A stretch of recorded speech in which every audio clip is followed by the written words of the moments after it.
Hello everyone, आज हम देखेंगे JEE 2025 का एक क्वेश्चन जो है अल्कोहल, फिनॉल एंड ईथर में से। क्वेश्चन कुछ इस प्रकार से है, given below are two statement. ठीक है, तो इसलिए हमें स्टेटमेंट 1 एंड स्टेटमेंट 2 ऐसे अलग अलग दो स्टेटमेंट दिए हुए हैं।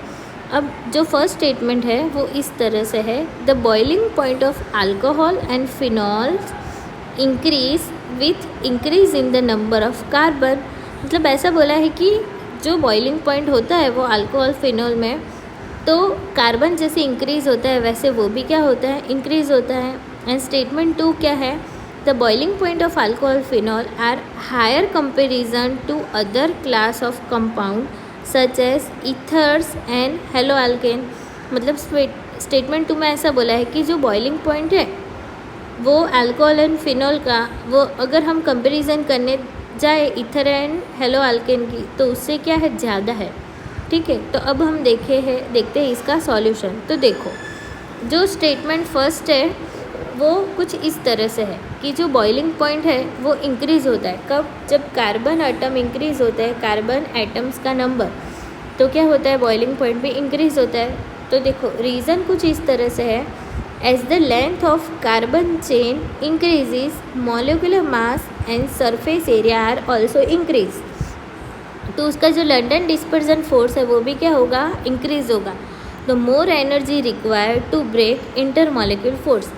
अब जब लंडन डिस्पर्जन फोर्स इंक्रीज होता है तो इसके लिए वो जब ब्रेक डाउन करना होता है तो हमें एनर्जी कैसी चाहिए, मोर एनर्जी चाहिए टू ब्रेक इंटरमॉलिक्यूल फोर्सेस। ठीक है, तो क्या होगा, बॉइलिंग पॉइंट भी इंक्रीज़ होगा। ठीक है, अब देखते हैं इसका एग्जाम्पल।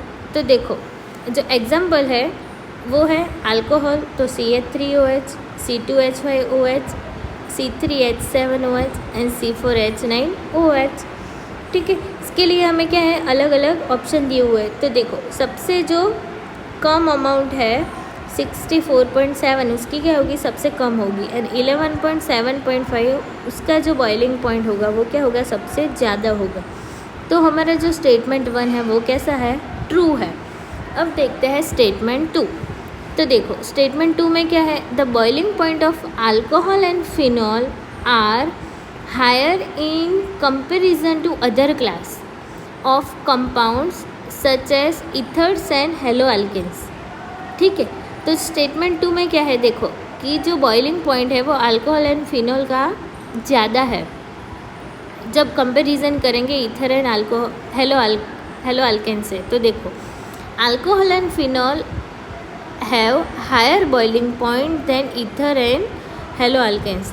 तो उसका रीज़न क्या होगा कि जब दोनों alcohol and phenol from strong intermolecule hydrogen bond, very very very most IMP, OH bond, while ethers and haloalkane cannot be hydrogen bond with themselves।